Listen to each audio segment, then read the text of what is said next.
철근은 먼저 철근의 정의가 있겠죠. 철근이 뭐냐면 철근은 강도가 크고 연성이 좋으며 콘크리트와 부착해서 부착 강도가 높고 콘크리트의 단점을 보호하는 구조용 재료가 철근입니다. 한마디로 이러한 철근은 인장 역할을 하고 있습니다. 우리가 콘크리트 구조물을 보면 콘크리트 구조물이 있어요. 그죠? 콘크리트 구조물이 대부분 뭐 우리가 살고 있는 구조물이 대부분 콘크리트 구조물이잖아요. 이러한 콘크리트 속에는 콘크리트가 있고 그다음에 철근이 들어가 있잖아요. 그죠?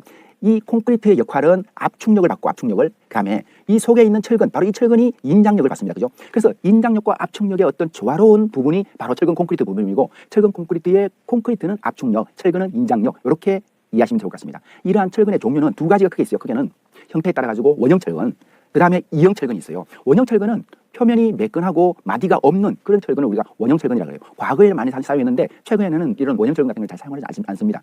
이형 철근은 철근 표면에 마디와 리브가 있습니다. 다음 장에서 그림을 보면서 상세히 설명드리겠지만 도들도들한 표면이 거친 부분이 있어가지고 콘크리트의 부착력이 높은 부착 강도를 높여주는 그런 부분의 역할을 하는 게 이형 철근입니다. 이러한 이형 철근의 종류는 오른쪽 그림처럼 10mm가 있어요. 예. 그리고 12mm가 되는데 이거는 이제 13mm로 우리 국내에서는 많이 써요. 예. 그리고 16mm, 20mm, 20mm 사이에도 19mm가 있어요. 19mm. 여기에는 표가 안 되어 있지만 이 19mm가 있다는 거 여러분들 참고적으로 알고 계시면 될 것 같아요. 그리고 25mm, 32mm, 특수하게 제작하는 50mm 철근도 있어요. 예. 이런 부분이 있어요. 예. 참고적으로 보시면 될 것 같아요.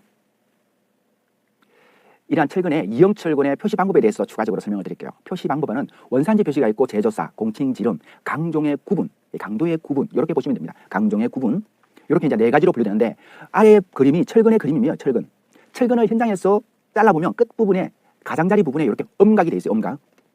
엄각이 되어 있는데 이게 엄각이 위에 나와 있는 네 가지로 이렇게 엄각 표시가 되어 있어요. K자로 표시되어 있는 부분은 국내산, 코리아, 원산지가 어디냐 이거죠. C자로 표현되면 어디예요? 그렇죠. 중국산. 예, 그죠? 네.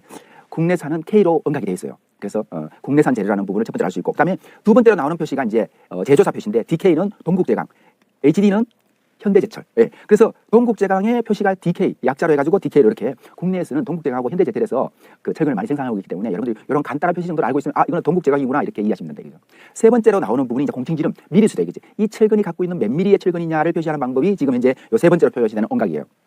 요게 공칭지름을 표시하고 있어요. 10mm 같으면 여기가 10mm로 표시되겠죠, 그죠? 네, 그렇게 됩니다. 19mm 같으면 네, 19라고 표시되겠죠, 그죠? 네, 지금은 13mm예요. 네, 마지막으로 네 번째 나오는 게 이게 이제 강종 구분이에요. 네, 강종 구분은 SD 400이냐, 뭐 SD 500이냐 여기에 따라 가지고 표시 방법을 해주고 있습니다. 네, 참고적으로 표시 방법 간단하게 설명드렸어요.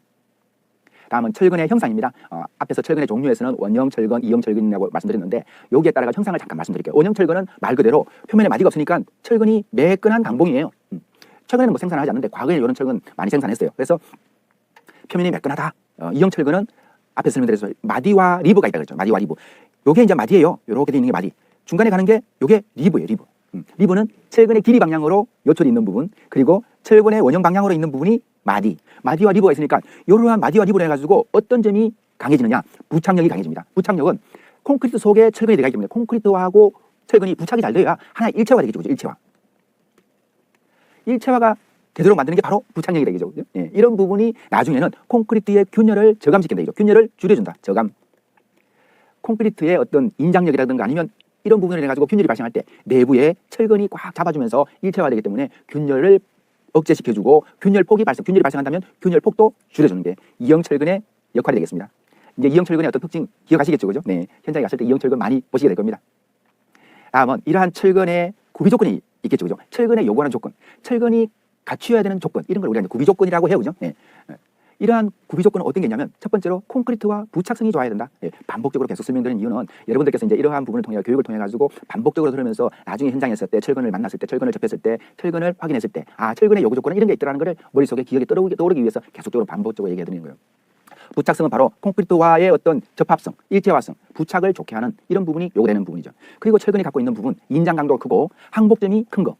철근을 시험기어해 가지고 우리가 철근을 테스트를 해보면 철근의 인장 테스트기에 물려가지고 철근을 쫙 당겨보면 어느 끊어지는 점이 있겠죠. 그죠? 끊어지는 점을 우리가 항복점이라고 해요. 예, 항복한다 이거죠. 항복점이라고 해요.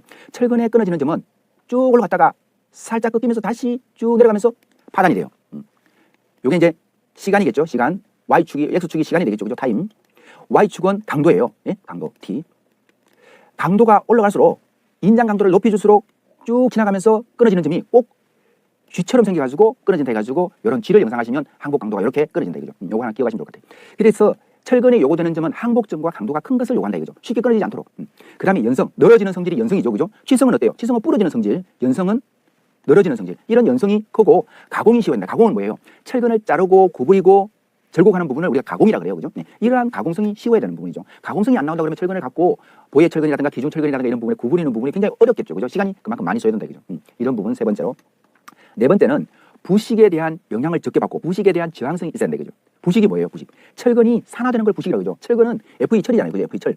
이 철근은 공기 중에 노출되면 습기라든가 산소라든가 이런 거로 인해 가지고 계속적으로 부식이 되잖아요. 벌써 이런 부분이 녹이 발생하죠. 그죠? 녹이 발생한다는 것은 부식이 발생한다는 거죠. 그죠? 부식이 된다는 것은 철근을 마모시키는 거죠. 그죠? 이러한 부식에 대한 저항성이 필요한 게 철근의 요구 조건입니다.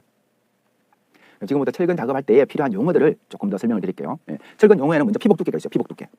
피복 두께는 뭐냐면 철근이 콘크리트 외부로 노출되지 않도록 보호하는 두께, 최소한 두께. 이게 이제 피복 두께예요. 피복 두께는 지금 보시는 여기서 여기까지예요.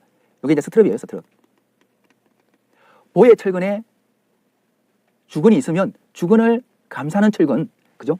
주근을 감싸는 철근이 우리가 이제 스트럽이라고 그러고 영어로 스트럽을 우리는 너끈이라고 그러죠. 그죠? 너끈. 네, 너끈. 철근 근자를 써가지고 너끈. 네. 이러한 너끈을 이렇게 배치를 합니다. 그죠? 근데 여기 이제 콘크리트 표면이에요. 콘크리트 표면. 표면인데 콘크리트 표면이 이렇게 있으면 이 스트럽의 외부에서 콘크리트 표면까지의 거리를 요거를 피복 두께라고 합니다. 가운데 표시되어 있는 이 부분은 철근과 철근까지의 간격은 순간격. 이렇게 보면 됩니다. 그래서 철근의 피복 두께, 예, 요게 필요하고, 그 다음에 두 번째는 철근 가공 및 구부리가 있어요. 철근 가공은 앞에서 얘기했지, 절단하고 절곡하는 거. 절곡은 굽히는 거를 절곡이라 그러고, 철근을 자르는 거를, 철근을 길이에 따라 자르는 거를 절단이라고 그러죠. 그죠? 절단, 네, 절곡. 철근 순간격 말씀드렸어요. 그죠? 철근 순간격. 철근 순간격은 왜 필요하냐면, 콘크리트를 충진하기 위해서, 콘크리트 속에는 25mm 자갈 있잖아요. 25mm 자갈. 예? 최대 지름이 굵은 골재. 굵은 골재가 이동하면서 채워지는 부분을 넉넉하게, 완전하게 좋게 하기 위해서 한마디로 충진성과 콘크리트의 유동성을 높여주기 위해서 이런 부분을 갖고 하고 있어요. 그죠? 예, 그래서 충진성과 유동성을 높여주기 위해서 순간격이 필요하다. 이러한 순간격은 부착력에도 영향을 미친다. 피복 두께도 마찬가지겠죠. 그죠? 예, 피복 두께도 외부에 굵은 골재가 충분하게 지나갈 수 있도록. 그죠? 한 25 같은 경우에는 우리가 40mm 피복 두께를 유지하죠. 그죠? 4cm. 40mm는 다시 얘기하면 4cm가 되는 거죠. 그죠? 예, 4cm가 됩니다. 그죠? 미리와 센치는 바꿀 수 있잖아요. 그죠? 예. 최소의 순간격의 최소 간격은 25mm를 유지해야 되겠다. 그리고 철근 부동태 피막이 있어요. 부동태 피막이라고도 하게요. 피막. 왜냐하면 철근을 부식을 방지하기 위해서 막이 형성되는 거, 알카리성이 철근의 어떤 막을 형성하는 부분, 이런 거를 부동태 피막이라고 해요. 뒤에서 하나하나 상세하게 설명드릴게요. 다음은 철근의 표준 갈고리가 있어요. 갈고리, 굽힘, 예, 절곡, 예, 갈고리가 있어요. 예, 우리가 이제 철근 같은 경우에는 철근 콘크리트 구조물의 내진 성능을 향상하기 위해서 표준 갈고리를 많이 적용하고 있어요. 예, 이런 부분에 어떤 내진 설계. 구조물이 지진에 강하게 설계하는 걸 내진 설계라고 그러죠. 예. 이러한 부분을 보완하기 위해서 갈고리가 필요하다 이거죠. 정착을 하기 위해서도 갈고리가 필요하고, 주근을 굽힐 때 주근의 주철근이 주근이에요. 예. 철자를 뺀 뭐 가운데 주근이라고 해도 주철근이라고. 이 주철근은 90도로 굽힙니다. 90도로 굽힐 때 이 철근의 중심점에서 끝까지가 12D 이상 구부리기를 한다 이거죠. 주철근의 구부리기는 90도로 구부린다. 스트럽과 띠철근, 스트럽은 이제 너끈이라고 그랬고요. 띠철근은 띠건이라고 그러기도 해요.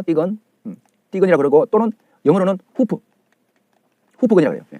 이러한 스트럽과 후프근인데, 스트럽은 보철근일 때 보에 들어가는 철근을 우리가 보에 잡아주는 근을 우리가 이제 스트럽이라고 그러고요. 기둥을 잡아주는 철근이 있어요. 기둥의 주근이 있죠. 그죠? 기둥을 잡아주는 근을 우리가 후프근, 띠근이라고 해요. 띠철근이라고 해요. 예. 세 가지가 다 동일한 말이에요. 요때는 이제 이 기둥이에요. 기둥에 사용되는 철근 용어는 띠철근, 보에 사용되는 용어는 스트럽근이에요. 너근. 이렇게 기억하시면 되겠고요. 이러한 스트럽근과 띠철근은 굽힘이 135도로 굽힐 때가 있고 90도로 굽힐 때가 있고 180도로 굽힐 때가 있어요. 근데 135도로 굽힐 때는 요 철근이 요 각도가 135도가 되겠죠. 그죠? 요때는 25D 이하는 6dB. 예. 공칭지름. 요 dB가 공칭지름이에요. 공칭지름. 13mm 같으면 13mm 곱하기 12라는 거예요. 12 곱하기 13mm를 해주면 요 길이가 나오는 거고, 25mm 이하의 20mm 철근이었다. 25mm 이하의 20mm 철근을 사용한다. 그러면 요 길이는 6 곱하기 20mm가 되는 거예요. 그죠? 예. 135도로 굽힐 때는 요 길이가 더 늘어나는 거죠. 그죠? 예. 자, 그 다음에 90도로 굽힐 때는 요 부분이 더 늘어나겠죠. 그죠? 예. 그래서 12D 이상 이렇게 기억하시면 될 것 같아요. 자, 띠철근의 구부리기에 대해서 설명드렸어요. 예. 이러한 갈고리를 하는 이유는 오른쪽 그림을 잠깐 보면서 조금 더 부연 설명드릴게요. 콘크리트 속이에요. 콘크리트 속에 매립된 철근, 그러니까 정착된 철근에 직선이 있을 때는 쉽게 빠진다. 쉽게 빠져버릴 수 있다. 그죠? 그 다음에 90도로 구부렸을 때는 철근이 뺐을 때, 철근을 잡아당겼을 때 쉽게 빠지지 않는다 이거죠. 이러한 부분의 장점을 이용하기 위해서 갈고리 구부리기가 필요하다.